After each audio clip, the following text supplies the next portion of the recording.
The Pacific War was a long and brutal conflict between the United States and her allies and the Japanese Empire.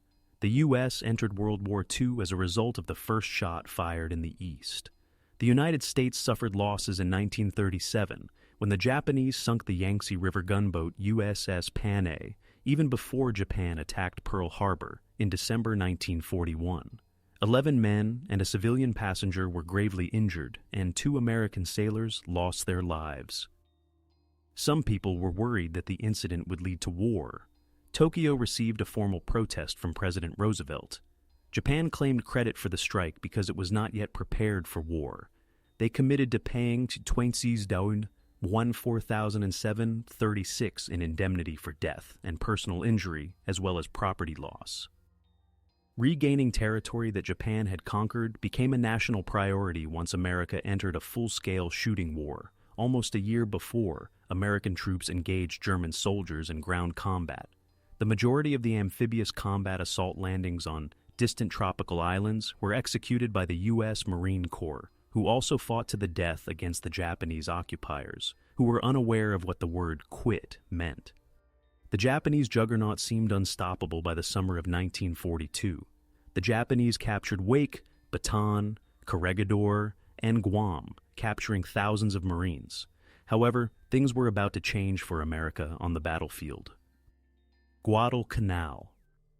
August 1942, Operation Watchtower.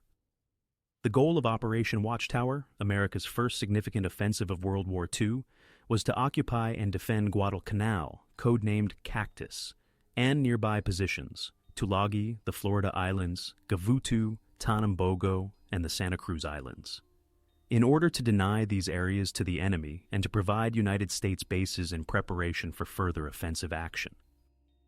To his Marines, a colonel of the 1st Marine Division mimeographed a note. According to his writing, the upcoming offensive in the Guadalcanal area marks the first offensive of the war against the enemy, involving United States ground forces.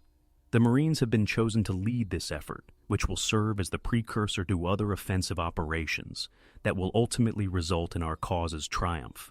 Our nation looks to us for nothing but triumph, and it will get it. We will not even consider the word failure to be part of our lexicon. The Marines, wearing their characteristic splotched camouflage helmet covers, then started clambering down cargo nets that were thrown from the transport ship's gunnels and onto landing craft that would deliver them to beaches that were being bombarded by bombers and ship guns. Special Lieutenant J.G. Kakichi Yoshimoto of the 3rd Kure Special Naval Landing Force, Riku Sentai, was on shore and dozing when his Batman's joyful voice suddenly woke him up. The man shouted out, "There have been strange ships spotted close to Savo Island." Yoshimoto quickly got ready and headed to the communication station in the dark before morning. He noticed dazzling flashes in the port as he arrived at the complex, and a few seconds later, he was thrown to the ground by explosions. A U.S. war correspondent stated, Guadalcanal was a mammoth anticlimax, devoid of combat. The first round of shells struck the shore, and the Germans withdrew into the woods. Major Ray Davis, who commanded a special weapons unit, recalled, "We landed pretty much unopposed. There were Japanese workers constructing an airfield, but there weren't many armed forces. My armaments, which were 20mm and 40mm Bofors automatic cannons designed in Sweden, were still in factory crates when we touched down. With no resistance, we took control of the airfield, known as Henderson Field in honor of Lofton Henderson, who was killed at Wake Island," Davis said. However, the silence wasn't maintained for long. The Japanese then began moving troops down to expel us. We were attacked from the land, bombed from the air, and battered from the sea for the next 6 months, but we managed to repel them. At first, my main responsibility was to defend Henderson Field from low-altitude anti-aircraft, Davis stated. For the 1940s, we had a mechanical fire control computer. However, we lacked precision for anything higher than 4,000 feet.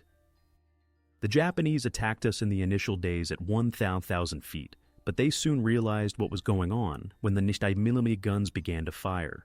They ascended to 23,000 feet and remained there for the remainder of the journey. In the tropical paradise of Guadalcanal, the Marines' health rapidly declined. Hundreds of guys contracted diarrhea and malaria. Davis was no different. We had a severe case of malaria. With a ridiculous number of mosquitoes and insufficient protection, things just spiraled out of control. I experienced both kinds in addition to a severe episode of jaundice from hepatitis. Thankfully, I was able to stay out of the hospital and on my feet thanks to my kind surgeon. According to the division's medical log, 6,000 Marines were hospitalized in the 3 months before they left the island, the majority of them for malaria. The adversary was also tough. Hard, ruthless, brave, well-equipped, they are the best jungle fighters in the world, judging from their operations in the Solomons and elsewhere in the Pacific, said war correspondent Hanson W. Baldwin, who grudgingly praised them. The Japanese are constantly trying to attack. They are never satisfied with defense. Until he dies, he will continue to arrive. The last Japanese were compelled to leave Guadalcanal after a 6-month campaign. About 7,100 personnel, 29 ships, and 615 planes were lost by the Americans. The Japanese lost 683 planes, 38 ships, and 31,000 soldiers. Our Japanese enemies are a ruthless and very dangerous foe, Baldwin wrote, a statement that would turn out to be accurate everywhere. Tulagi. Ringbolt Operation, August 1942. Operation Watchtower included the seizure of Tulagi Island, which was codenamed Operation Ringbolt. The soldiers of the 1st Marine Raider Battalion started clambering down the cargo nets into the Higgins boats that would transport them ashore in the early morning darkness on August 7th. At precisely 8 a.m., H hour, the first wave touched down without incident. The defenders were unprepared for the landing. Captain Justice M. The nicest beach on Tulagi was at the opposite end of the island, and it was obvious that the Japanese anticipated any hostile landing there, according to Jumping Joe Chambers. The raiders arrived at the primary Japanese defense positions before the end of the morning. The Japanese reacted with a green flare. "We were attacked almost immediately," Chambers remarked. As they advanced down the face of the ridge, 2 of his men were struck by machine gun fire. The Japanese were manning battle positions dug in on the hill by this point, having recovered from the impacts of the air and naval gunfire. According to Chambers, "We believed that there wouldn't be enough branches on coconut trees to hide snipers, but we discovered that the Japanese were small enough to hide in them easily. A Japanese person placed a round next to my head as I was surveying a large coconut tree." Despite intense fire, the raiders persisted in their march. The battalion executive officer remembered, "We had taken the golf club house that afternoon, I'd say about 1,400, which had been occupied by the Japanese. We discovered binoculars, raw fish, rice in bowls, a lot of hanging uniforms, and other items like that." The raiders hunkered down for the night, since it was getting near to nightfall. To make it simple to reach in the dark, the guys stored ammunition nearby and put out grenades along the line. In an effort to create overlapping belts of fire, machine gunners meticulously positioned their weapons. The password for the night contained words with the letter L, because the Japanese had trouble pronouncing it, Chambers recounted. A sizable contingent of Rikusentai, the Japanese Navy's special landing force, which resembles the U.S. Marines, split 2 raider companies at approximately 11 p.m., leaving their sides hanging in midair. The center of the position was clearly the strongest, thus, according to one officer, a series of attacks, but the real force of the counterattack hit the center of the position. This gave us the first indication of how dumb the Japanese were. 2 significant attacks by the Japanese were repulsed. An officer stated, "Normally, you'd think they'd stop if you make a couple of attacks and get your ass kicked and burned badly, as they did." The remaining Japanese had slipped back into their bunkers and caves by dawn. After bombarding them with mortar fire, the raiders reported that organized resistance on the island had come to an end, and that Tulagi was secure in the late afternoon. However, the victory had not come without a price. 55 raiders were wounded, and 38 raiders were killed in fighting. Of the estimated 350 Japanese defenders, all but 3 were slain. Japanese and American forces fought for control of the Solomons in the jungles. on the seas and in the air during the remainder of 1942 and well into 1943. The Americans would eventually win, but it was a brutal affair. Tarawa. Galvanic Operation, November 1943. The target of Operation Galvanic was the coral atolls of Tarawa and Betio. "We are the first American troops to attack a defended atoll," wrote Maja. Genscher Julian C. Smith, commanding the 2nd Marine Division at the beginning of the operation. "Our actions here will serve as a benchmark for all activities in the Central Pacific region going forward. News of our triumphs is anxiously anticipated by our compatriots back home." At 2,000 yards, long-range machine gun fire began to hit the amphibious tractors transporting the initial wave of assault soldiers from the 2nd Marine Division, and the death toll commenced. The amphibious tractors collided with Japanese anti-boat weapons and the coral reef at 800 yards. Short of the reef, a coxswain lost his composure and halted his Higgins boat. "This is the extent of my reach." He yelled and let the ramp fall. Many Marines drowned when they went out into 15 feet of water while carrying heavy bags. Shells roared in, tractors burnt and detonated. In the sea, bodies drifted. The 5-foot coconut seawall provided shelter for the survivors as they staggered out of the surf. The landing strategy failed. "Have landed," a radio man said from the shore. Unusually strong opposition, casualties 70%. Unable to hold. Despite the fact that there were 2,000 Marines on the beach, junior commanders and enlisted men took command and guided the soldiers over the fire curtain. The bravery of the Marines, both officers and ordinary personnel, was unimaginable during those terrible hours, according to a civilian correspondent. They repeatedly attacked Japanese positions without hesitation, ignoring the lethal fire, and continuing to advance until they were too badly injured to continue. Tank combat on Red Beach and Green Beach was described in detail by correspondent Richard W. Johnston. The Marine Shermans crawled through heavy surf, then landed and engaged Japanese armor in combat. The involvement of the tanks was crucial. The Marines' lack of artillery was partially compensated for by their 75s and machine guns. During the advance, a Jap tank was outgunned by a Sherman called China Gal, and the 2 Shermans jointly destroyed a large number of pillboxes and emplacements. At last, one of them was struck, ignited, and burned. The island was deemed secure at 1:30 p.m. on D+3, the end of Operation Galvanic. The Japanese had lost more than 4,600 Marines, while about 3,300 Marines had been killed and injured. Indeed, the troops under General Smith set a standard. Roy. Gilbert and Marshall Islands, Operation Flintlock, November 1943. The goal of this joint Marine Army operation was to capture Eniwetok, the Roy Namur Islands, and Kwajalein, the biggest atoll in the world. Roy Namur would be under the command of the newly formed 4th Marine Division, while Kwajalein was allocated to the 7th Infantry Division. The beach fortifications were inadequate.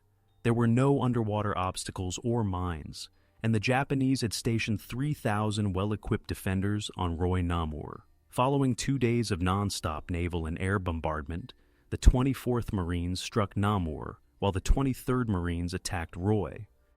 Although the attack on Roy was progressing well, enemy strong positions still needed to be taken out.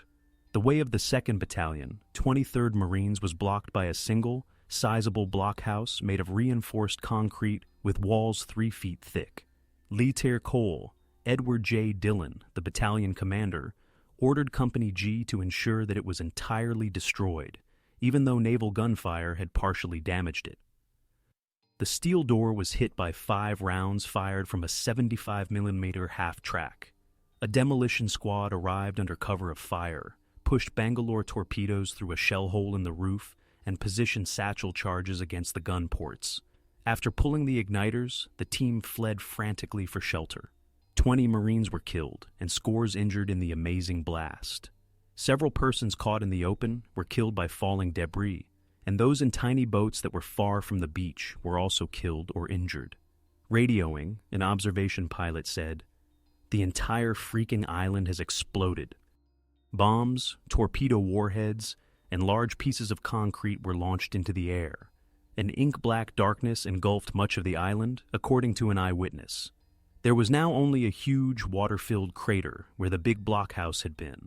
The blockhouse had been a torpedo warhead magazine, but the demolition crew had been unaware of this. 2 more concrete bunkers detonated as the Marines attempted to recover from the blast. These were reportedly set off by the Japanese. Half of one landing team's total operation casualties were brought about by the combined force of the 3 explosions. At a cost of 195 killed and 545 injured, the Marines were able to secure Roy within 48 hours despite the catastrophe. The enemy suffered 3,472 casualties and captured 91 troops. The Saipan. June 1944, Operation Forager. Saipan, Guam, and Tinian were the 3 islands that made up the Forager campaign. Saipan's intended function as the first B-29 base in the Pacific was what made it significant. The island was prepared for the invasion by the 2nd and 4th Marine Divisions after 3 days of heavy naval and air bombardment. Yellow 1 and Yellow 2, 25th Marines Regimental Combat Team, and Blue 1 and Blue 2, 23rd Marines Regimental Combat Team, were the landing beaches of the 4th MAR Div. They were situated on the lower west coast of Saipan, next to the landing beaches of the 2nd MAR Div, which were Red 1 and 2, 6th Marines Regimental Combat Team, and Green 1 and 2, 8th Marines Regimental Combat Team. 68 armored amphibians, arranged in line abreast and equipped with 37mm and 75mm cannons, made up the initial wave. 4 waves of 196 troop-carrying amphibious tractors, separated by 2 to 6 minutes, came up behind them. In fine order, the first wave came up to the reef's edge. "We got no Japanese fire outside the reef," Robert E. Wallen recalled. Little colored flags protruded from the sea as I passed over the reef.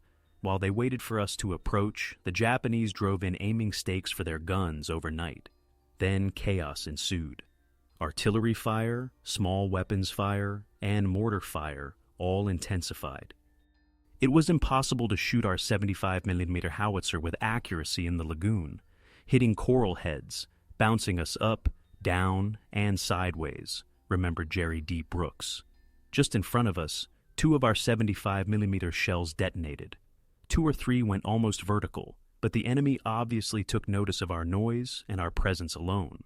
Tokyo was informed by naval operators, keeping an eye on Japanese radio communications, that monster guns, affixed to monster floating tanks, were approaching them in the front waves of the assault. The muzzle of our 75mm with blast shield resembled that of an 8-inch gun. Winton W. Carter recalled, "I saw a watery explosion near the beach, then another and another. 2 males stood up and began to sprint inland ahead, just to my left. I gazed, immobilized. I made an effort to understand this. They wore short-sleeved shirts and steel helmets. 'You lummox, the enemy, shoot! They're Japanese!' It felt like forever. However, it probably took 2 or 3 seconds for my hands and head to start cooperating. After that, I fired my machine gun and opened fire. Jap artillery was still bracketing us, trying to get our range and doing us a lot of near misses, splashing water into open turret hatches," Wallen remembered. "They were misses, though. We were fortunate. The assault wave approaching from behind us appeared to be struggling as the Japanese drew closer." Saipan immediately turned into a brutal battle of annihilation, led by armored amphibian tractors. The Marines hit the beach at 08:43. "The best we could do was get a toehold and hang on," said Lieutenant General Holland. "Howlin' mad Smith. Just wait for the first crucial day," and that's what we did. I saw out the side hatch an AM tank of fire next to us. "Its hatch going up and down," Neil Mumford said, as he recalled reaching the land. "I believe someone was attempting to escape, but the heat was causing the hatch to flap, and then the ammunition in the tank started to explode. Our turret's foundation was struck by a shell. After abandoning our tank, we found that it was safer inside." The first day's goal, the 01 line, was not reached by the front waves of troops as they landed and disembarked. Someone yelled, "The American army is on its way," a soldier from Japan wrote. I raised my head slightly. Like a swarm of grasshoppers, they moved forward. The American soldiers waiting ashore were so little and damp. I witnessed flames rising from Japanese-fired American tanks. The Marines were pinned to a shallow beachhead by enemy machine guns firing long-range grazing fire at the beaches. All around us was the chaotic debris of bitter combat, said First Lieutenant John C. Chapin. The bodies of Marines and Japanese people lying in grotesque and mangled positions, pillboxes that had been burned out and blasted, the burning wrecks of LVTs that had been knocked out by high-velocity fire from the Japanese, the sharp smell of high explosives, the broken trees, and the churned-up sand that was covered in abandoned equipment. All of a sudden, wham! We were struck by a shell. We all hit the deck out of instinct and started to spread out, but I was too shocked to believe it. Then the shells really started to fall on us, in front of us, behind us, on each side, and right in the middle. They would thunder down with the noise of a freight train, and then burst into an unfathomable, deafening apocalypse. As one officer recalled, I discovered that digging a hole while lying on your stomach with your chin, elbows, knees, and toes is difficult, but it is possible. The assault companies were engaged in a battle for every available inch. At one point, Holland Smith stated, "Our beachhead was only a dozen yards deep. Our attention was concentrated on our yard-by-yard advance inland. For the first 20 minutes, an artillery or mortar shell landed every 3 seconds, according to Time Life journalist Robert Sherrod. Some of them reached the beach itself, but the majority were in the ocean, at least 100 yards offshore. Inside the 7-foot-deep tank trap that the Japanese had constructed for their defense and that we were now employing for our own defense, none of them were struck. The battalion aid station for 2-8, Lieutenant Colonel H.P. Crow, was established inside the trap. Half a dozen men were already heavily wrapped and waiting for Amtraks to come and get them as they lay on the sand. I counted 17 dead Marines in the 300 yards between 2 wrecked vehicles. A young, fair-haired private who had just arrived as a replacement, full of exuberance at finally being a full-fledged Marine on the battlefront, Captain John A. Magruder observed. I will never forget what I saw as I gazed down at his body. A yellow pocket edition of a book that he had clearly been reading in his free time protruded from the pocket of his back pant. All that could be seen was the title, Our Hearts Were Young and Gay. Over 2,000 men were killed and 1,022 wounded during the landing. 553 men were killed and 1,022 wounded in the 2nd Division alone. 31 of the 68 armored amphibians were crippled or sunk. On D-Day, 5 of the 2 divisions' original infantry unit commanders suffered injuries. Howlin' Mad stated, "We couldn't claim to have secured our beachhead for another 3 days. We were constantly under a lot of pressure." Guam. June 1944, Operation Forager. According to Colonel E.A. Craig, I was strolling with Captain George Percy and a runner along the road that ran through Asen Point Ridge when I was startled to see 2 Japanese soldiers who had just emerged from a cave to my left. One of them hurled a square bundle at me after raising it in his palm. I was knocked off the road and into a sharp stone-filled ditch after it fell a considerable distance away and burst with a tremendous roar. It was referred to as a satchel charge. As the Japanese returned to the cave, a number of nearby Marines ran up and opened fire on them. At this point, a jeep equipped with an anti-tank gun arrived, was trained into the cave, and spent some time blasting away. This cave stretched some way back in the hill to other sites, and several dead Japanese were later discovered there. Because of the concussion, I had serious bruises. My teeth chattered a lot for a while because of it. When Craig heard the sound of motors starting, he was attentively monitoring his men's advance. 2 enemy tanks emerged from their well-camouflaged positions on the hillside off to our right and began to roll toward us, firing small-caliber cannons and machine guns, before we could figure out where the noise was coming from. I had thoughts of losing all of my troops in the nearby area, and they were no more than 100 feet away. A man with a bazooka and his helper started acting right away. They went forward and knocked out the tanks one after the other with an incredible calm. To finish the cruise, a few courageous Marines leaped atop the tanks, pried up the hatches, and threw hand grenades inside. A short distance away, we discovered two unmanned, well-camouflaged tanks dug into the hillside, Craig stated. 3,000 Americans lost their lives in the Guam War. Peleliu. Stalemate Operation, September 1944. Over 18,000 soldiers from the 1st Marine Division and the Army's 81st Infantry Division fought against 11,000 Japanese during the Battle of Peleliu, which took place on the island of Peleliu, now Palau, between September and November 1944. A funeral pyre of almost 20 burning amphibious tractors off Peleliu's White Beach 1 and 2 was marked by oily black smoke rising into the sky. The 1st Battalion, 1st Marines, led by Major Raymond Davis, smashed through the shell bursts. According to Davis, the Japanese had apparently positioned their heavy weapons to cover the area between the reef and the shore. Mortar shells started falling all around the LVTs.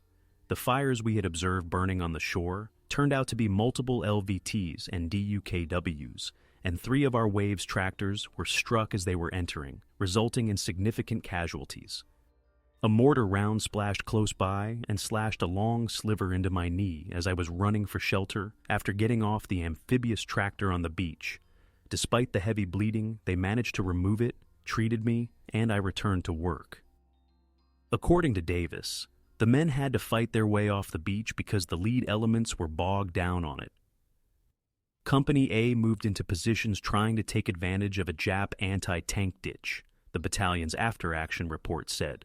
His riflemen and mortars made the ground untenable, and it was clear that the Japanese had positioned mortars from the mountains to the front and anti-tank weapons from the left flank to adequately cover this trench. Naturally, our Marines would have sought refuge in this defilated trench while lying in all the attitudes of death. There were serious casualties, and the company was completely stopped. The enemy had tunneled back under the coral ridge lines, sometimes 100 to 200 feet, and they would lay a machine gun to shoot out of a distant hole with deadly crossfire from well-dug-in and fight-to-the-death defensive positions, Davis remembered. In retaliation, the Japanese severed a squad. According to the after-action report, Sergeant Robert W. Riley observed 2 amphibious tractors and a knocked-out Sherman tank on his left. To the right of the tank, he gave his men the order to form a skirmish line. He then used the tank's machine gun to fire, severely wounding and pinning the Germans.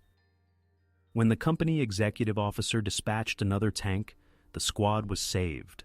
All of the platoon's leaders had been dead or injured by the time Riley returned, so he was promoted to commander. Before being injured by grenade shrapnel, Riley led the 2nd Platoon through some of the campaign's most intense combat. The ranking Marine, PFC, was given command of the platoon, Hogan G. Eag. Sergeant Obertan and the 2nd Squad of the 1st Platoon, led by CPL McQuaid, were able to storm the coral ridge in front of them and proceed down the opposite side, while Sergeant Riley and his men were busy dealing with the Japanese in their sector. Bending it back to the ridge behind them, they refused the left flank after contacting Company 1 on their right. Sergeant Obertan successfully held the area he had taken until noon the next day by forming 4 distinct fire groups and maintaining visual contact throughout the 200 yards of ground that needed to be covered. They repelled the Japanese's attempts to remove them during the night. Company B was dedicated to the offensive, but met the same end as Company A, which was pinned down. According to his Navy Cross citation, Corporal Herbert B. Goff boldly faced the withering barrage in a determined effort to outflank the Japanese opposing troops and, skillfully disposing his men for maximum effectiveness, fearlessly led them in a determined attack. Knowing that his squad's fire would not be enough to destroy the heavily fortified emplacement, he pressed forward on his own and, using only grenades and a submachine gun, managed to silence the hostile weapon and destroy the crew before being killed by enemy fire. However, his efforts were insufficient, and Company B was forced to evacuate. Because of its enormous death toll and dubious strategic significance, the battle is still regarded as one of the most contentious in the war, according to a historian. 8 medals of honor were given for Peleliu, which had the highest casualty rate of any action in the Pacific War, given the number of men involved. more than 2,330 Americans lost their lives and 8,450 were injured. Just 202 Japanese people made it out alive. Many commentators later stated that rather than witnessing such bloodshed, the remote island ought to have been avoided and allowed to wither on the vine. Iwo Jima. Detachment of Operation, February 1945. According to author S.E. Smith, Iwo was unbelievable if Peleliu was formidable. Lieutenant General Holland Smith described Iwo as the most savage and costly battle in the history of the Marine Corps. In truth, it was the biggest stronghold the Marine Corps had ever met throughout World War II. What role did William Manchester's description of this ugly, smelly glob of cold lava squatting in a surly sea play in the way the Pacific War was fought overall? And why was it necessary for the 3rd, 4th, and 5th Marine Divisions to attack it? Miles of tunnels, gun emplacements, pillboxes, bunkers, subterranean supply depots, command posts, hospitals, and housing quarters have been built by Korean slave laborers over the course of several years. Additionally, there were 3 airfields that would be ideal bases for bombing Japan, one of which was being built. 6 battleships and 5 cruisers attempted to destroy all that labor, bombarding the island with 14,000 rounds of 14-inch and 8-inch shells, the most intense naval bombardment to date in the war. Marines from the Provisional Reconnaissance Unit and sailors from underwater demolitions teams, UDT 12, 13, 14, and 15, were aboard 7 Higgins boats, LCPR, or landing craft personnel, ramped, which rocked up and down in the mild ocean swell. The coxswains waited for the signal to run, their large diesel engines idling. The boats roared forward as the coxswains slammed the throttles in response to the signal. Charles A. Corporal. The coastline was examined by Art Linder, a scout sniper with the 5th Reconnaissance Company, Headquarters Battalion, 5th Marine Division. He remarked, "I could see the silhouette of the beach and the terraces that led upward from the water's edge, but it was difficult to see because we were so low in the water." The 550-foot Mount Suribachi, often known as Hot Rocks, towered above the landing beaches with its intimidating shape. Linder recounted, "As we approached, I witnessed a single large explosion on the mountainside where a large caliber naval shell struck. Additionally, I spotted a number of caverns that I thought held Japanese firearms. 2 camouflage-painted LCIGs, which are converted infantry landing craft, passed Linder's boat as they readied themselves to assist the swimmers with 20mm and 40mm gunfire and rockets. There were 30,000 Marines arriving on shore. The black lava sand turned blood red when the defenders opened out with heavy mortar and large-caliber artillery fire, after initially avoiding a hostile greeting. The lightly armored LCI-Gs were in danger within minutes. 3 were damaged and 9 of the 12 were rendered inoperable. There was a major problem for the UDT swimmers and Marines. They were all by themselves, very up to the Japanese guns, and their support had been shot to pieces. When we got as near as 150 meters, Linder noticed bullet splashes in the water. In order to prevent fire, we began evasive action. A sergeant and a corporal ran to the first pillbox, according to war writer Richard Newcomb. The corporal dashed inside after they tossed 3 or 4 grenades. He emerged with his blood-soaked bayonet, trotted over to another pillbox, and sprang on top of it. He was killed by fire from another pillbox. A combat patrol from Company E, a 2nd Battalion, 28th Marines, captured the Suribachi crest and hoisted a tiny American flag at 8 a.m. on the 23rd. It was replaced with a larger flag. As an Associated Press stringer, Joe Rosenthal told the author about the 2nd flag raising. "I heard that a patrol was going to the top of Suribachi, so I tagged along." Upon reaching the summit, he observed other Marines attaching a flag on an iron water pipe. Standing on a pile of stones, he was only 5 feet 5 inches tall. When he heard someone yell, "There she goes!" he raised his camera about waist high. Joe swiftly raised the camera and took the picture. I caught a glimpse of the soldiers raising the flag out of the corner of my eye. I turned on my camera and captured the action. That's how the photo was taken, and you don't say you got a great photograph when you shoot a picture like that. You have no idea." He then sent the film to be developed at the Guam Military Press Center. The image of the flag being raised went viral right away. Rosenthal was questioned about whether the photo had been staged when he arrived in Guam a few days later. When he viewed the famous picture, he rectified his acknowledgement, but the rumor that the picture was staged remained. He assumed they were talking about a group portrait of the guys following the second flag raising, so he answered, "Yes. I don't believe I'm suited to doing much more of this kind of thing. I'm not sure how to explain to them what 50 years of non-stop repetition entails." Unfortunately, the conflict did not finish with the hoisting of the flag. It took almost 3 months to defeat Iwo Jima, and 6821 Marines lost their lives, and more than 19,000 were injured. Japanese people did not survive in large numbers. The Okinawan Iceberg Operation, April 1945. As the naval guns of Task Force 58's battleships, cruisers, and destroyers bombarded the Higuchi beaches in anticipation of the landing of thousands of Marines and 10th Army men, sheets of flame illuminated the pre-dawn darkness. Waves of carrier planes bombarded and strafed known or suspected targets as they passed over the island at 7:45 a.m. on April 1st. Vice ADM Richard K. Turner, commander of Joint Expeditionary Force, TF-51, issued the customary command, "Land the landing force," against the roaring clamor of light and sound. As the assault force's Marines and men started to disembark, the transport grounds were bustling with activity. As the troops descended cargo nets, hundreds of landing boats waited beside the transports. Fully laden amphibious tractors were disgorged by landing ship tanks, or LSTs. Floating from the well decks of LSDs, landing ship dock, were tank-carrying LCMs, landing craft mechanized. According to an eyewitness, the water was a turmoil of movement, motor torpedo boats dashing around as guides, dispatch and control boats running about, LCMs and LSTs moving slowly forward to their unloading areas. Behind the line of departure, which was identified by control boats off each landing beach, the 1,400 landing craft gathered into waves.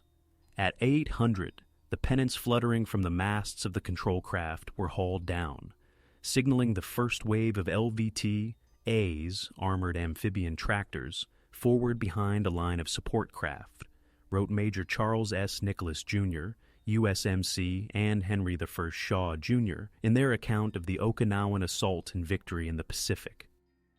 Following it, hundreds of LVTs, amphibian tractors, carrying troops were disposed of in 5 to 7 waves, which periodically breached the line of departure and surged inshore.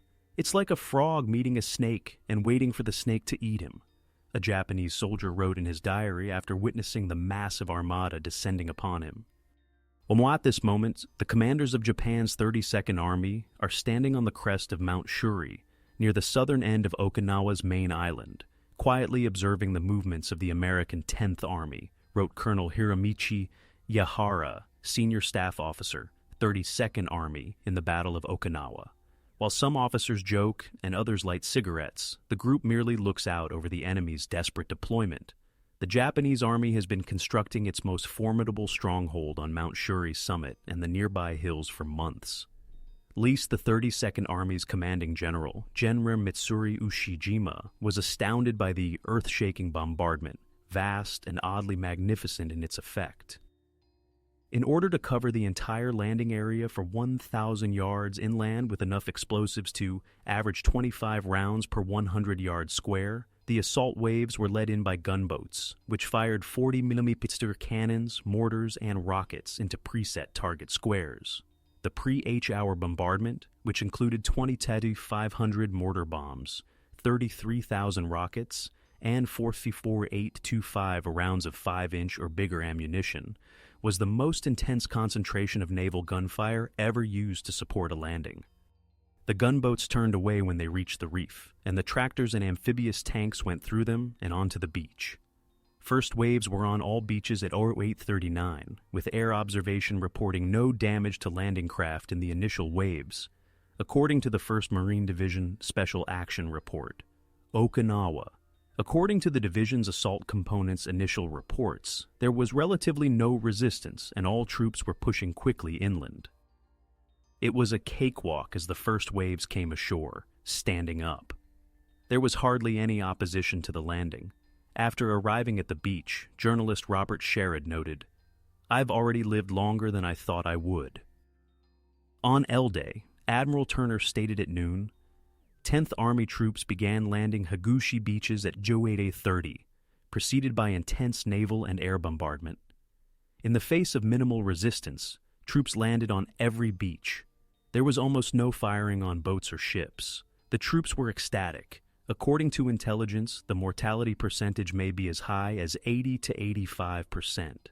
The 10th Army landed 16,000 combat troops in the first hour. The enemy encounters no opposition from Japanese troops, contrary to their expectations, Yahara writes. They are not suspicious that the Japanese force has withdrew and hidden itself in the heights surrounding Kadena, Mount Shuri, intending to trap the Americans. They will successfully complete their landing without encountering any difficulties. However, up to 100,000 Japanese people perished because they were trapped. Between 14,000 and 20,000 Americans had died on Okinawa by the end of the 82-day conflict. However, the war was almost over and had reached Japan's doorstep. 2 decades prior to the start of World War II, the Marine Corps and Navy developed amphibious tactics that enabled America's island-hopping strategy to capture important bases in the Central Pacific. The Marine Corps became a leader in amphibious warfare during this time, which was crucial to the Central Pacific's success and ultimately led to Japan's defeat.